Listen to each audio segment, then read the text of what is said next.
I understand it's scary. It's scary to go at the beginning of a connection and bring your authentic self and be like, hey, some of my core needs are, I need to have X amount of children, or I need you to be home with me. I can't actually handle long distance at all. Right. Like, it's scary to bring up things that we have shame and guilt or feel are a bit embarrassing, or, people are going to judge us.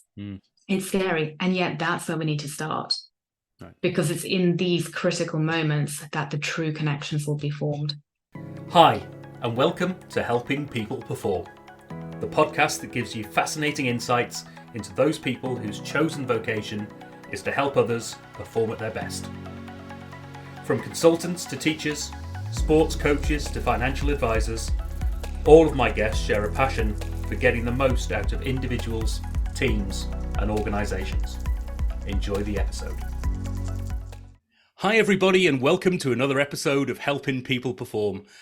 Delighted to be joined today all the way from Spain. We have high performance relationship coach and founder at Katarina Polonska Coaching. Welcome to the show today, Katarina Polonska.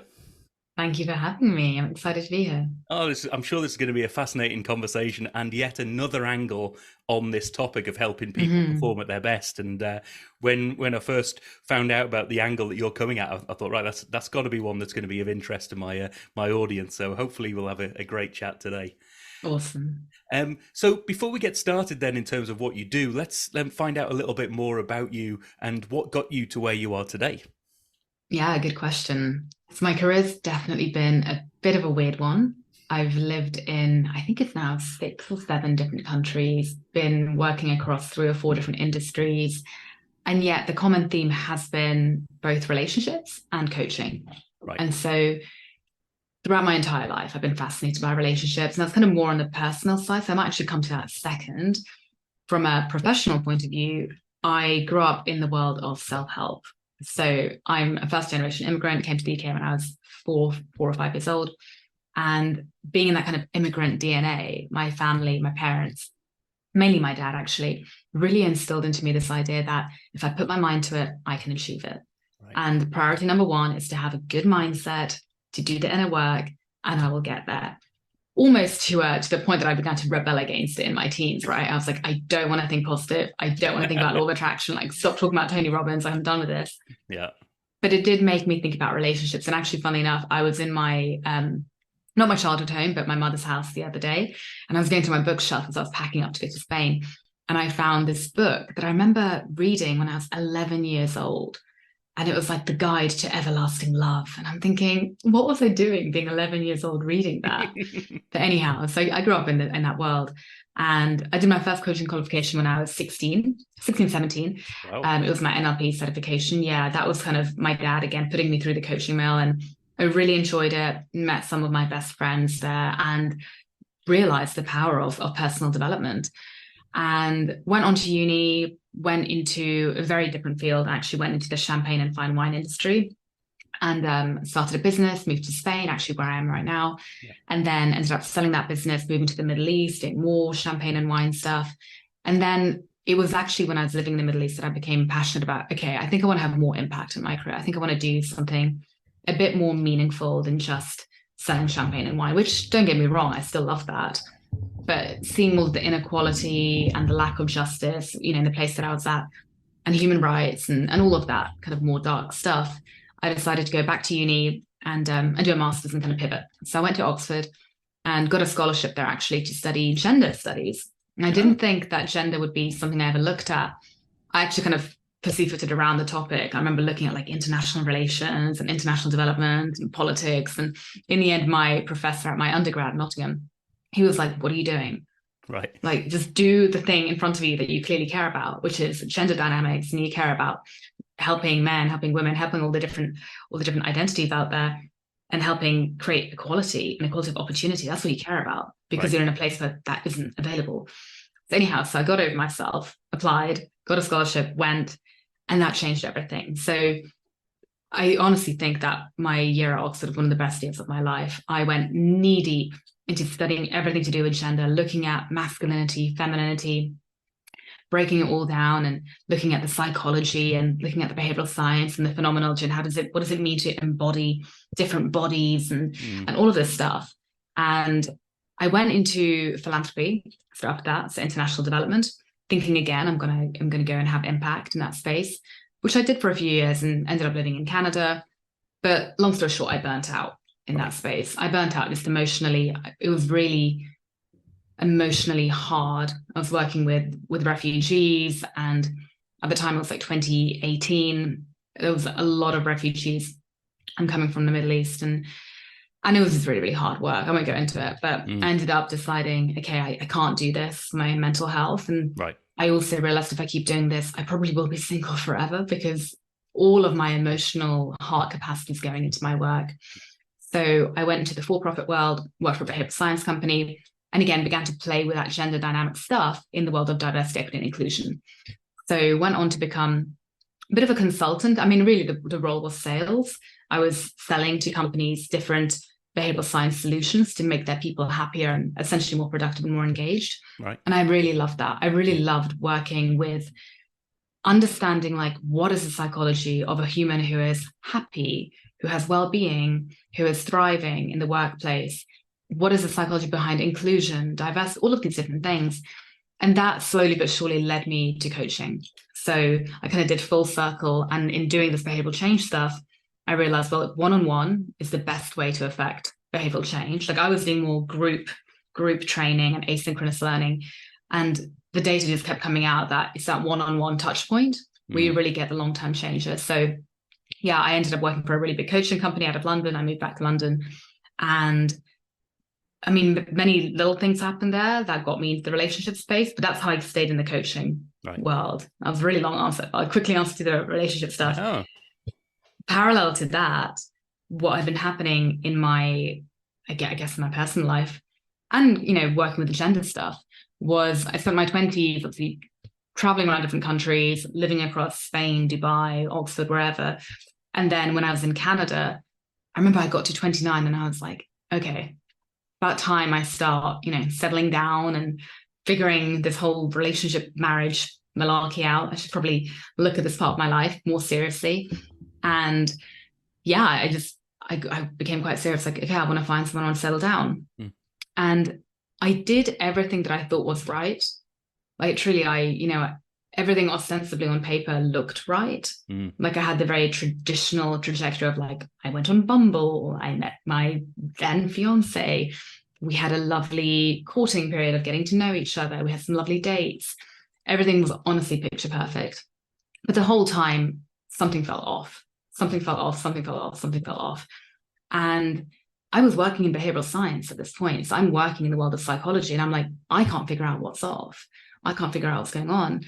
And I was lucky enough that I was earning quite a lot of money. So I was able to pay for different therapists. I started paying for relationship coaches. I spent my days scanning online, reading, like, you know, why do I feel off? What's going on in my relationship?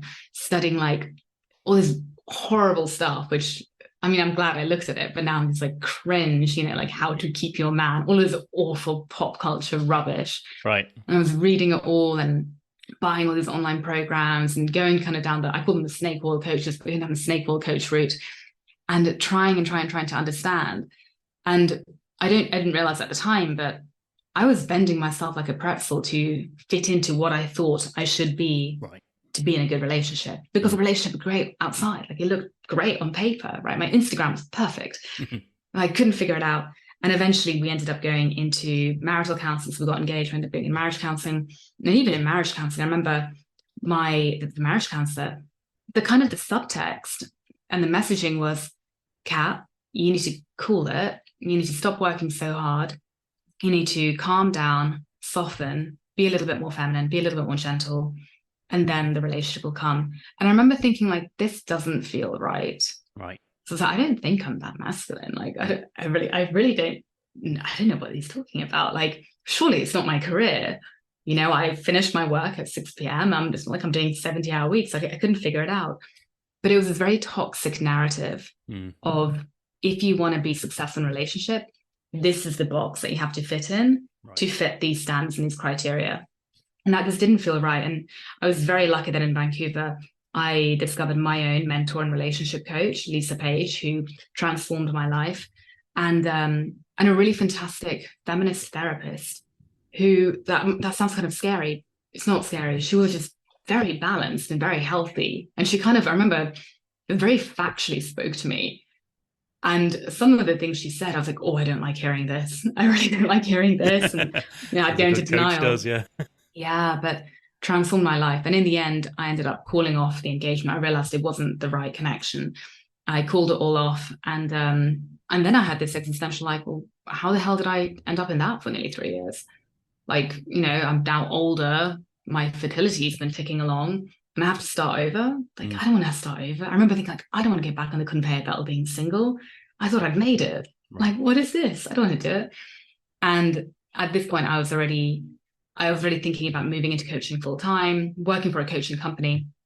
And as I worked for that coaching company and I got coaching myself, the coaches actually helped me understand that my passion is understanding the relationship space. Right. And it is actually dissecting, like, what had I done? Where had I gone wrong? Where had I been blocking myself? Where had I not been showing up authentically? Really examining my own psychology and doing my own inner work. And the irony is, I think it was like a week after I made the decision. I came here in Spain, the day that I was meant to be getting married to my ex. I came here in Spain and I spent a solitary week where I was like, okay, life audit. What am I doing with my life? Do I want to be working in corporate in London? No. Do I want to be in London? No. Do I want to be doing sales for a coaching company? No.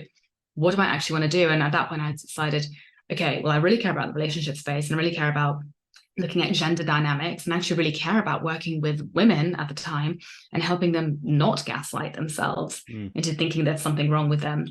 And I actually really believe in coaching because it's been so powerful in my own life. And so I decided to quit corporate, go on a sabbatical, maybe move to Spain and yeah, just redesign my life. And a week later, I kid you not, I met my now husband, like literally. And at that point, we were like, well, I guess you're coming with me now. So yeah, that's what happened. And then I began coaching. I created my own coaching company. Right. Didn't go into relationship coaching. I was too scared. Right. Like, full transparency, I was too scared. I was like, what are people going to think? Yeah. I'm corporate cat. I'm whatever, regional vice president. I can't do this. It's too scary. And I began coaching founders and executives because I've worked with founders my whole life. Yeah. And began coaching them on burnout, stress, anxiety, well-being, all the classic areas. And interestingly enough, I had a principle where I'm going to do minimum 12 sessions with everyone because the data shows very clearly that the optimal results from coaching come at the 3 to 6 month mark. So it's like 12 sessions, 3 to 6 months, I'm committed to results. And that's quite a long time to actually spend with someone. So after the first probably month of going through like the burnout, the anxiety, the stress, we started looking at the core needs. And I began to realize a common theme with everyone that I worked with, which was loneliness and struggling in relationships. Right. And at that point, I realized, okay, I'm not alone. I'm not alone in what I've been going through. And it looked to me, and it still does, that a lot of the very high achieving, hardworking, successful people out there who have everything else in their life figured out struggle with this one area of life, which actually makes a lot of sense, to be honest. The final thing I'll just say, I was with a founder in Vancouver a few months ago, and I remember explaining to him what I do, and he kind of looked at me and he was like, makes sense. And I was like, what makes sense to you? And he goes, well, if I put data on it, he's like, you would ask me what's my number one priority in life, and I'd say my wife and kids. But actually, if I break down the hours of my day and I look at, how much time I spend sleeping, how much time I spend like doing the basic admin, like life admin work, like eating and going to the gym and blah, blah, blah, and working and all of this, meeting with investors, things like, and then I look at how much time I actually spend with my wife. It's like 25 minutes, right? 25 minutes. And that's coming with no transition time. Probably the brain is fried from all the work and switching of gears. There's very little intentionality in that. So this is 25 minutes of sleepwalking through a relationship every day. And he was like, that would explain why things are so bad. And he opened up very vulnerably. And that got me thinking, like, there really is something here. Right. There really is something here. And very final thing, even if we're not working that hard, the other thing that I see a lot of is in the act of being so high achieving, I was literally talking to the founder of a coaching company that I'm hopefully gonna work with. I love him to bits. But he was saying how, one of the fallacies is that we think as high achievers that we've cracked the code to many things in life. Right. And I certainly thought that, hey, I've been in the world of personal development since I was 14. I know how to be vulnerable. I know how to show up. I know how to be authentic. I can speak my truth, and I've done the retreats, and I meditate, and I do yoga and all of this stuff. I've got it figured out, but I didn't. And even when I was unhappy in relationship and things weren't working, I still didn't see clearly that I was hiding behind a mask. And that mask was my mask of being a hardworking high achiever, right? That mask of perfectionism. And it honestly took me like a catastrophic breakdown to see through it. And I know on the Ukraine war, my dad's in Ukraine, when that kicked off, I fell apart. Right. And that also was a very humbling experience to let that mask down and see like, oh, this is who I really am. Oh, this is what I need to bring to relationship. Oh God. Yeah. That's amazing. I've been writing a few notes as we go along here, and I think, it's amazing how people's backstory, how it influences their that rebellion piece. My parents were both teachers growing up, and I said I'm never going to be a teacher. That was my internal monologue, and I've just become a teacher by proxy in a lot of ways. With a lot of training and development work.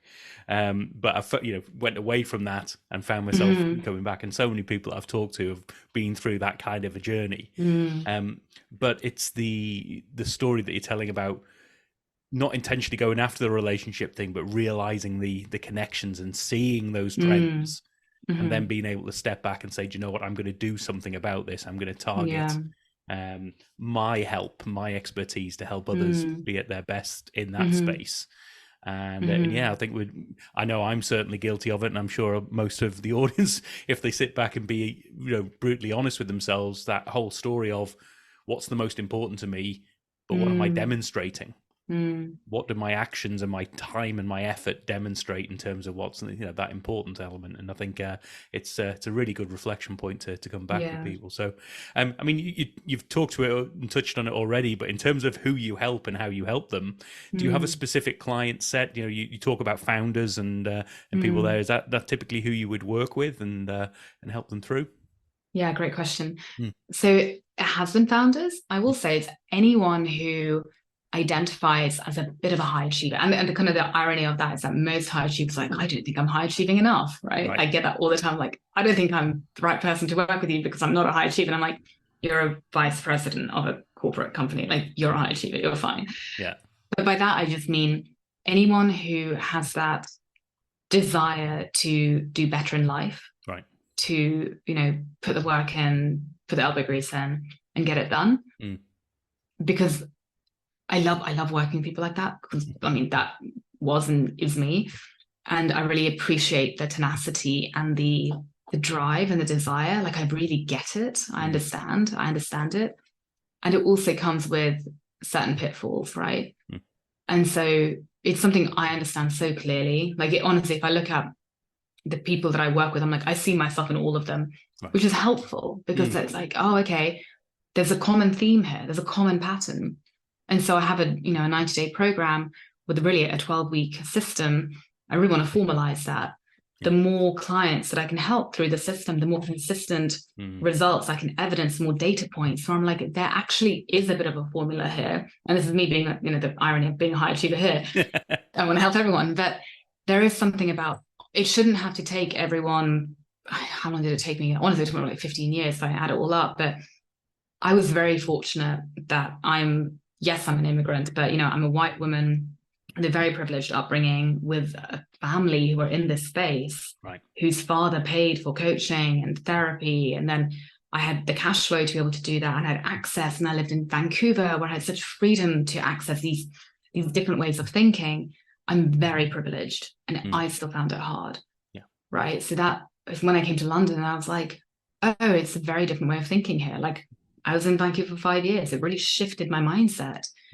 And so if I can help more people who are in that hardworking, high achieving space figure it out, then, the happier I'll be and the more impact I'll be able to have. I really think that's yeah, that's what I want to do with the rest of my life. It's definitely the double-edged sword from a lot of the guests that I've had on so far. It's like, in order to help as many people as you can, Mm. often you have to be targeted and you have to Hmm. cut yourself down and niche a little bit on Oh, for that front. sure. And Yeah, but yeah. and generally, the more you do that, the more ultimately it ends up going out to more people as well. So Mm. it's wonderful. Do you think? Yeah, I definitely. I mean, I've found it myself going in Mm. this space, and a lot of the people that I've talked to have said the more that I target just a specific industry or Mm. specific group of people. I talked to one lady through a network, and she was coaching for executive women in their 50s in Hmm. the oil and gas industry, Mm. and and she's Very like, narrow. yeah, Yeah. and she's like, I've never been busier, and at least 60% of my coachees Wow. are men, and Mm. about 25% of the people I work with are outside of the oil and gas industry. Mm. But because I say that, and because that's who she was and who she, the demographic she connected with the Hmm. most.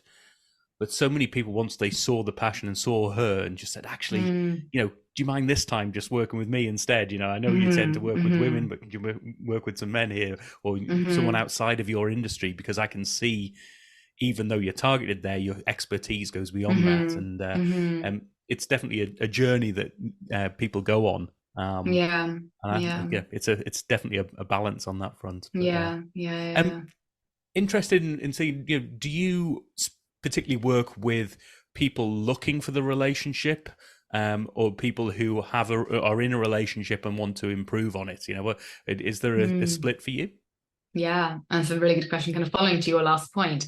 So, funnily enough, I started working with people in relationship. And then when I got my own marketing coach, she's brilliant, or sales coach, I don't know, whatever she kind of calls herself, but she's fantastic. And she helped me niche down. Mm, And she was like, look, she's like, you've not been married long, you've been engaged twice, track record here. Let's focus on single people. right. So I was like, okay, Yeah. let's focus on that. Even though, I was a bit scared. I was like, oh, I don't want to close off my market and Mm, I yes. want to help everyone. But I started focusing on single, hardworking high achievers. And then I started working organically, coming to me, people Mm, who are in relationship.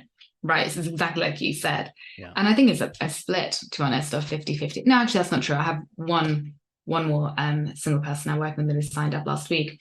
But the reality is what I teach, whilst in the 90-day program specifically, sure, whilst there are a couple of weeks that are aimed specifically at singles and helping them understand the science of dating, the psychology of attraction, all of these things, I still tailor everything. It's all one-on-one, Yep. right? So everything's tailored, ultra Mm, tailored. I mean, if someone shows up with something completely different, then I pivot mm, and I have unlimited support. Like I really want to be there for my clients between every session. So everything's tailored, everything's applicable to people who are married or in a relationship. And fundamentally, probably 70% of what I do is about getting really radically connected to ourselves right. so that we can identify the right answers Yeah. of how to connect with others, right? And that's applicable whether you're single, with your own relationship, doesn't matter.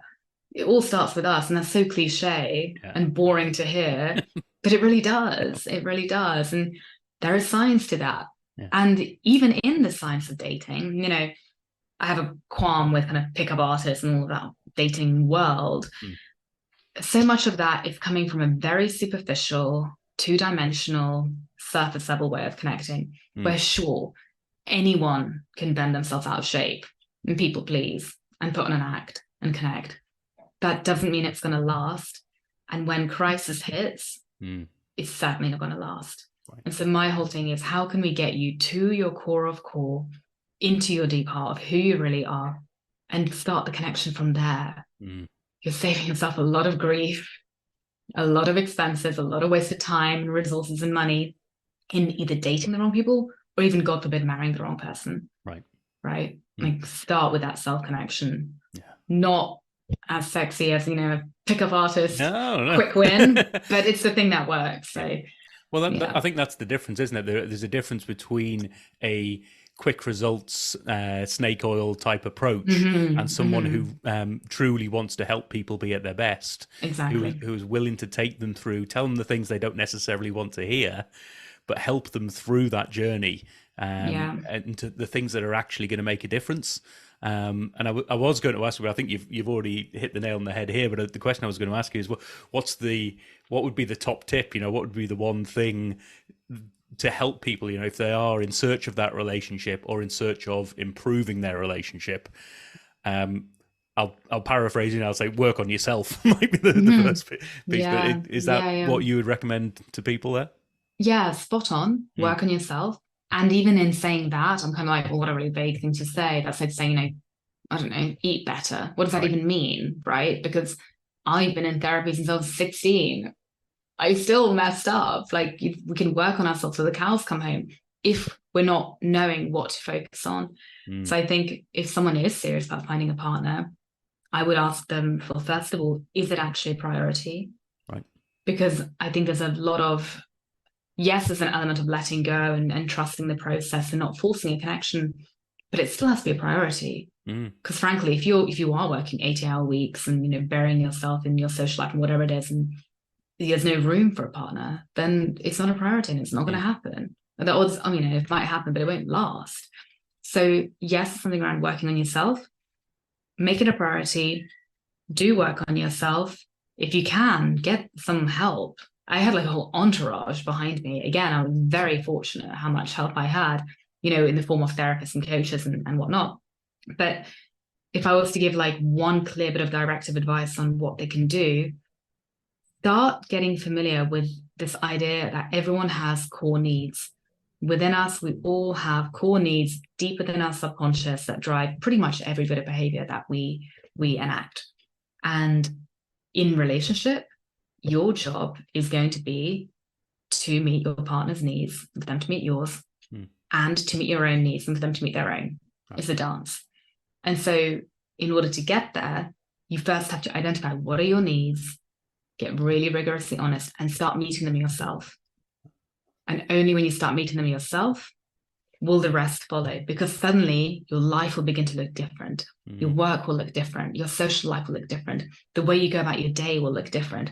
And in the act of going about things differently, you'll meet different people who are aligned to your needs. You'll be able to meet your needs. You won't be needy, right, because you'll be fulfilled. Yeah.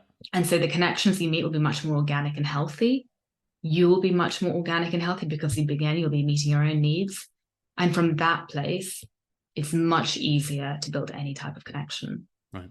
Does that make sense? Certainly. And I think the other piece, and you mentioned this, I noted it down, the sort of authenticity and the authenticity of being in those situations. If you are in that situation where you're looking for a relationship, there's a difference between looking for a good time, looking to socialize, looking to meet people, all the rest of it. But if you're serious about a relationship, then a relationship is about the nitty gritty. It's about the dirty bits behind the scenes, isn't it? It's the stuff you don't see, and that's the authentic self. And if you aren't bringing that authentic self from the beginning, this is, that's will slowly get chipped away, and either you'll be spending all your energy hiding your authentic self anyway, or your authentic self will get discovered and they'll go, actually, that's not who I came into this relationship for. So it's a big part of it, isn't it? It's spot on. And what I hear all the time is, and it's wild, I have people who come to me who are in 2-year relationships, marriages, whatever it might be, like they're invested and they haven't yet had some very fundamental conversations around what they need.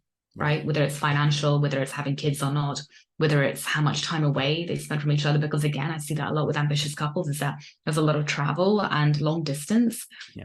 And I understand it's scary. It's scary to go at the beginning of a connection and bring your authentic self and be like, hey, some of my core needs are, I need to have X amount of children, or I need you to be home with me. I can't actually handle long distance at all. Right. Like, it's scary to bring up things that we have shame and guilt or feel are a bit embarrassing, or, people are going to judge us. It's scary. And yet that's where we need to start. Right. Because it's in these critical moments that the true connections will be formed. And if we don't go into those critical spaces from the beginning, we can spend years building a life with someone. Right. Yeah. And when we get to them, it's almost too late to reveal them. Yeah. Yeah. Oh, Wonderful. And I'm sure that, everyone can have their own little reflection on that point alone, really, and just see for themselves if they're bringing all of that and they're doing everything they can to be honest with themselves before, bringing that to their relationships as well. So, Yeah.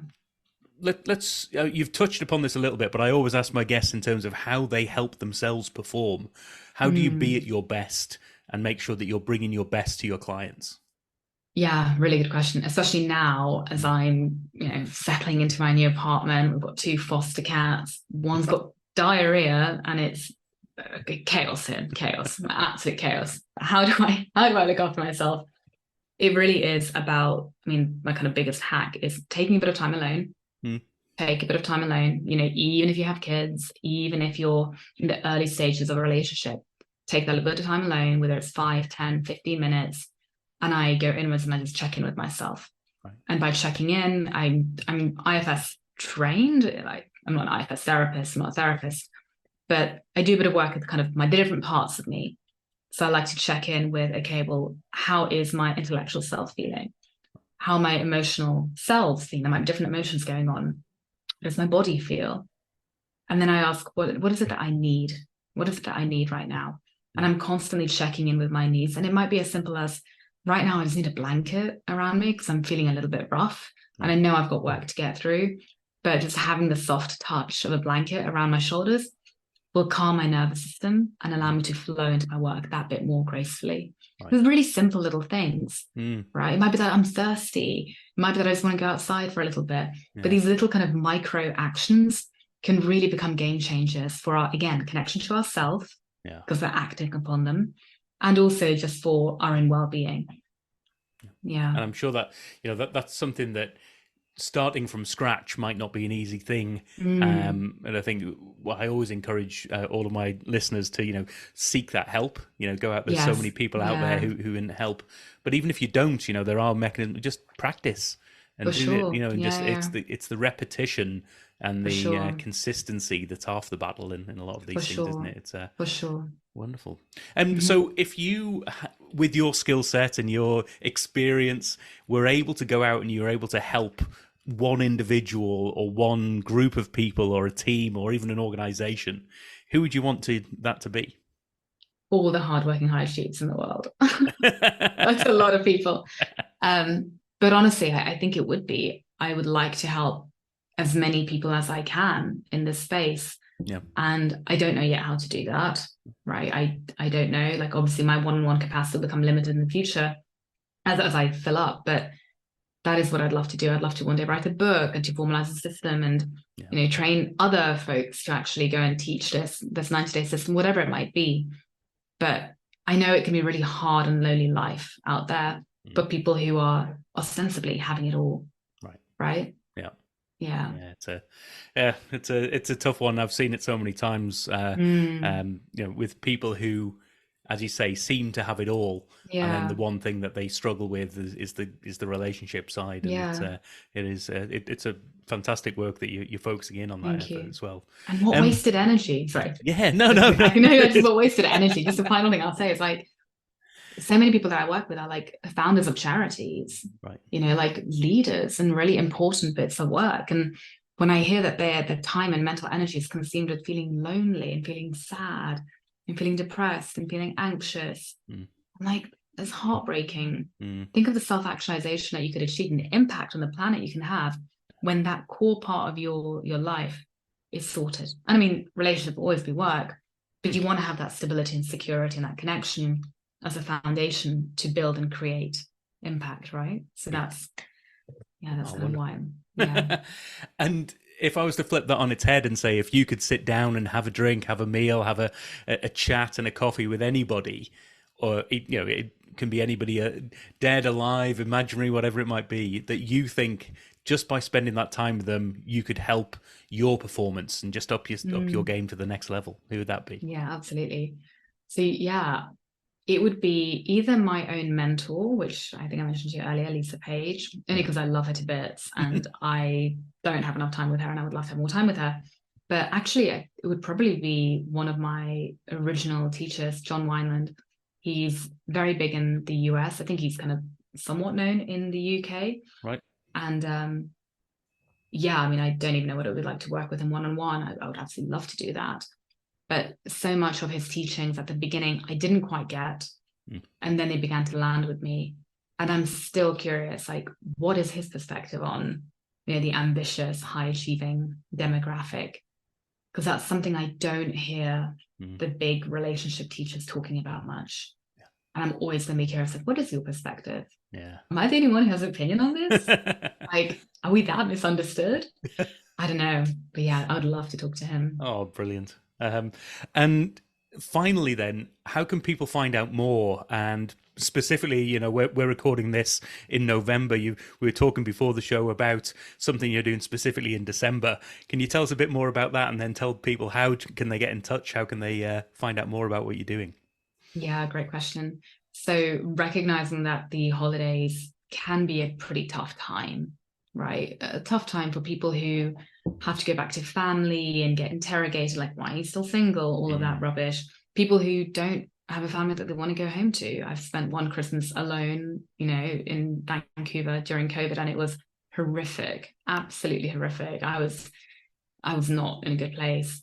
And then people who are in relationship and they're also struggling because actually the holidays bring up a lot of stuff. So I'm doing a workshop, a 2-hour workshop. It'll be online. And it's open to anyone and everyone who wants to join. Don't have to be a hardworking high achiever. And it's all about surviving the holidays. And so in that workshop, I'll be going through the different elements of mindset. So looking at where are we keeping ourselves back? Where are we getting in our own way to help us thrive? And thrive might be a strong word, but help us do a little bit more than just survive during the holidays. I also will be talking about gender dynamics, which is kind of an interesting angle to be bringing up around the holiday season.